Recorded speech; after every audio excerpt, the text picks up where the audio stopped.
మరి మా అన్న నచ్చినప్పుడు మరి నేను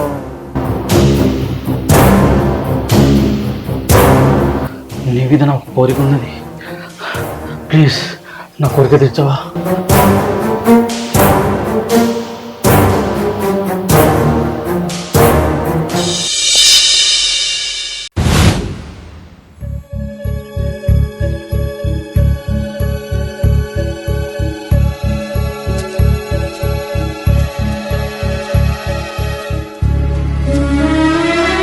అగో చెల్లా ఇప్పుడే వస్తాను వారా బొమ్మనంగా కొడతానికి ఎండలు వచ్చినవేంద్రా?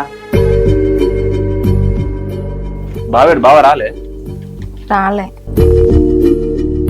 ఎందుకు ఒక్కదాన్ని ఎందుకు పంపించిండు? అది బావకు నాకు చిన్న లొల్లయింది, కొట్టిండు. ఎప్పుడు కొడతాడా? నేను ఎప్పుడు కొట్టుకునే ఉంటాడా?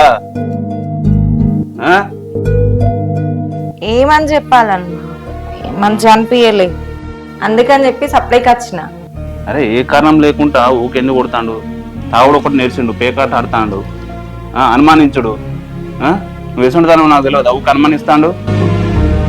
ఆయనకున్న అలవాట్లు నాకు చెప్తాడు, మంచిగా అనిపించలేదు, అందుకే సప్లైకి వచ్చిన అన్న. పేరు వింటేనే నాకు ఒళ్ళు మంటాది. ఒక్కసారిగా ఆయన గట్టిగా అందుకుంటా. ఈ భావాన్ని కూడా చూడ నేను ఉగున కొద్ది రెచ్చిపోతాడు.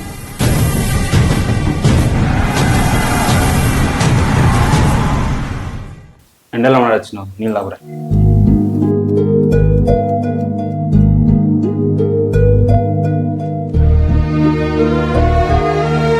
నా సంగతి ఇడిచిపెట్టన్నా. ఒక్కసారి పెళ్లిళ్ళు ఉన్నాయి, పెళ్లి ఇచ్చిపోయిందని పెళ్లి చేసుకోకుంటుంటావా అని అన్న.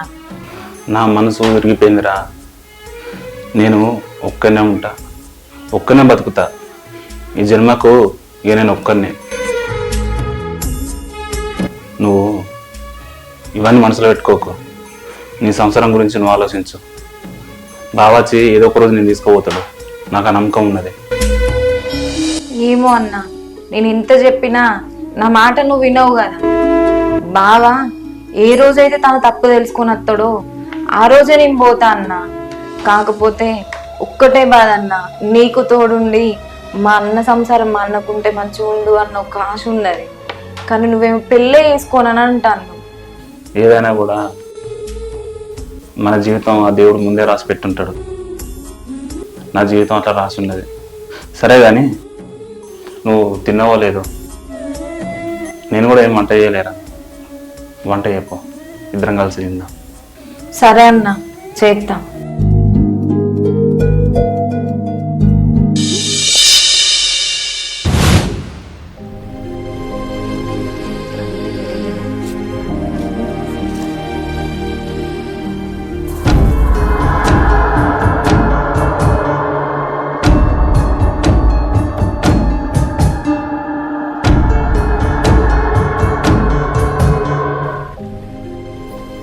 చెల్లా, చాలా దినాలకు ఈ అన్న దగ్గరకు వచ్చినావు.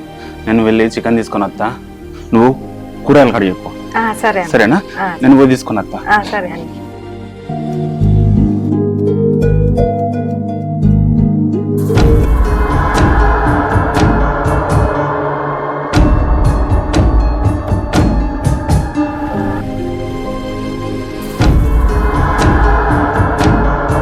అగో వదిన, ఎప్పుడు వచ్చినావు? నేనా రాజు, పొద్దుగాలనే వచ్చిన. దా కూసో. ఏంది రాజు, పొద్దుగాలనే గిటొచ్చినావు? ఏం సంగతి చెప్పు. నేను గట్లా పోతా అంటే కనబడ్డావు వదిన, మందలిద్దామని వచ్చిన. అలాగా? అవును కాని పిల్లగా, అత్తమ్మున్న మావయ్య మంచిగా ఉన్నారా? మంచిగానే ఉన్నారు వదిన. సరే గాని నీ దోస్తుగాళ్ళు అందరు పెళ్లిళ్ళు చేసుకున్నారు, 35 సంవత్సరాలు వచ్చినాయి. పప్పన్నం ఎప్పుడు పెడతావు మరి? చేసుకున్నాడే పప్పన్నం ఎట్లే గాని మరే. సరే గాని మా అన్న రాలేదా వదిన? మీ అన్నకు ఇంకొక వదిన కావాలట, తాక్కుంటా తాళ్ళల్లో తిరుగుతాడు. కొత్త వదిన తెచ్చుకుంటాడట, తెచ్చుకొని అని చెప్పి నీ సప్లైకి వచ్చిన. నువ్వు మా అన్నను మంచిగా చూసుకున్నాక మా అన్న ఇంకో అమ్మాయికి వెళ్ళి ఎందుకు పడతాడు? అంటే నువ్వు మంచిగా చూసుకుంటలేవు కదా. మరి మా అన్న నచ్చినప్పుడు మరి నేను ఏంటి పిల్లగా ఏమో మాట్లాడుతున్నావు? ఏం లేదు వదిన, నాకు పని ఉంది, నేను పోతా.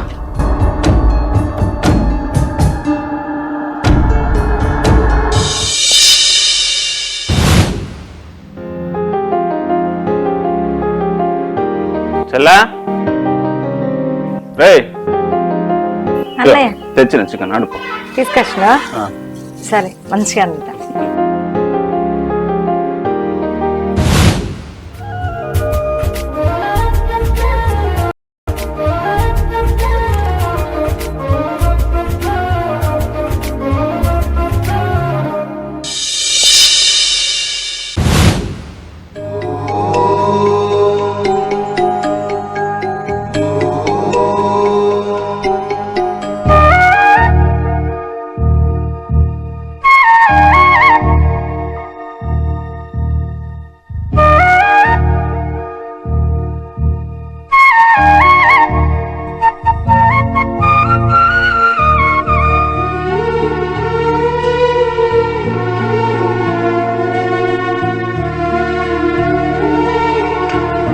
అమ్మా నాన్న లేని మాకు అన్ని నీతో చెప్పుకున్నావు. అమ్మ నువ్వని చెప్పి ఇట్లాగా బతుకుతున్నావు. రెక్కల కష్టం మీద పెళ్లి చేసిన అన్నయ్యకు ఈ బాధ ఏంది తల్లి? మీనోడు అని ఇస్తే ఇంత టార్చర్ ఇస్తాను. ఈ బాధ ఎవరికి చెప్పుకోవాలో అర్థమైతలేదమ్మా.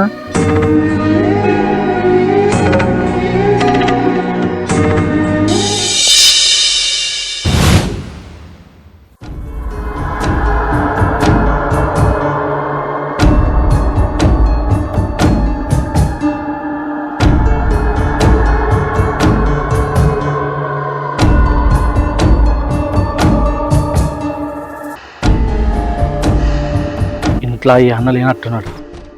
ఇది సంగతి చూస్తా.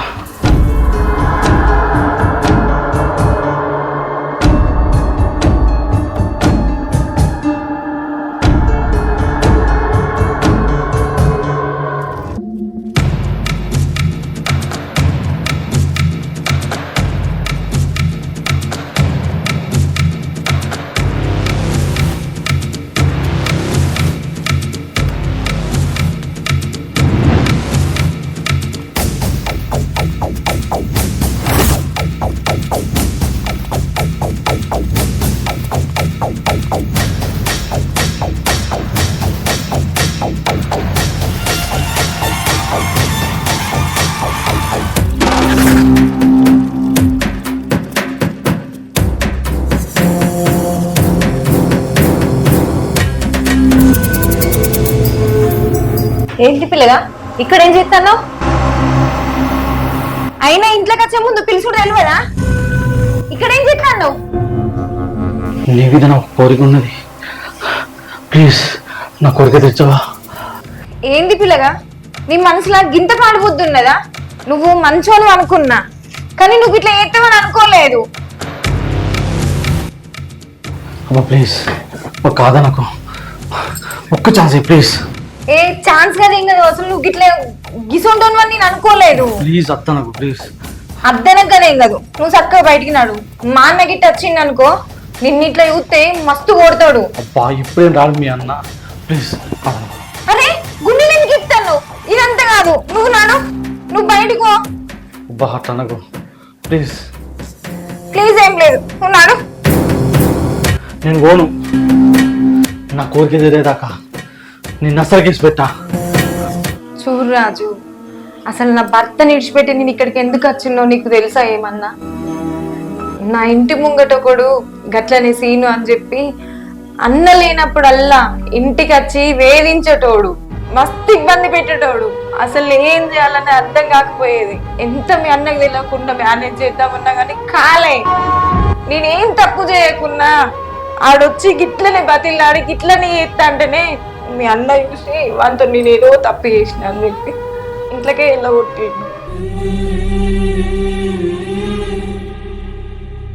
అవి నా అన్నకు నేను చెప్పలే. ఎందుకు తెలుసా? మాకు అమ్మ నాన్న అంటే ఎవరు లేరు. మా అన్నకు నేనంటే ప్రాణం. అని నింద పడేసుకుని వచ్చిందని మా అన్నకు చెప్పి నేను బాధపడలేదు కదా. ఇక్కడికి వస్తే నువ్వు గిట్లే చేస్తాను. మనం పరాయోళ్ళమా? ఎందుకు ఏమైంది వదిన అని చెప్పి నోరు ఆరా విష్ణు వదినని అర్థం చేసుకునేది ఇదేనా?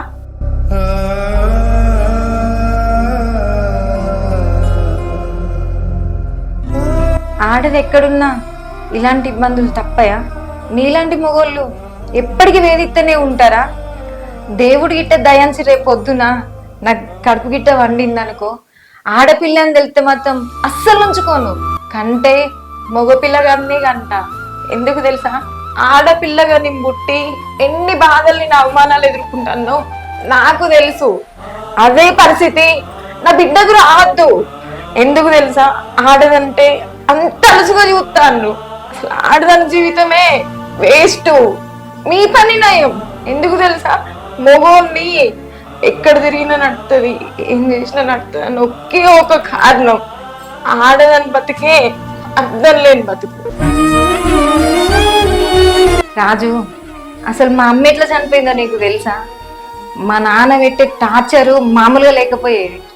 మా నాన్న చిత్రహింసలు పెట్టి మా అమ్మని చంపేసిండు. అదే పరిస్థితి సేమ్ నా సంసారంలో నాకు కూడా ఉండేది. సేమ్ పరిస్థితి ఇప్పుడు నేను ఎదుర్కొంటాను. అయ్యో దేవుడా, ఆడదానికి అసలు ఎందుకు కొట్టించినావు? ఈ ఆడదానికి అర్థమే లేదు అసలు.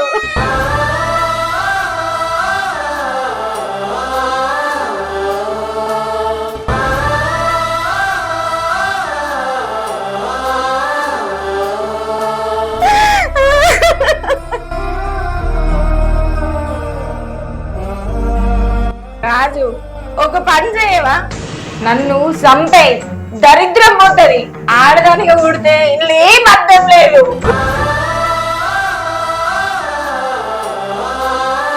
వదిన, నీలో ఇంత దుఃఖం ఉందని ఇప్పటివరకు నాకు తెలియదు. నువ్వేదో నవ్వుకుంటే కనబడతా అంటే నాకు కోరిక పుట్టింది. నన్ను క్షమించు వదిన. ఇంకోసారి ఇలాంటి తప్పులేం చెయ్యా. ఇప్పటికైనా నా బాధని మారినావు కదా రాజు, అదే సంతోషం. వదిన, ఇక్కడ నుంచి నిన్నే కాదు ఏ అమ్మాయిని కూడా ఇబ్బంది చూస్తా. వెళ్ళొస్తా.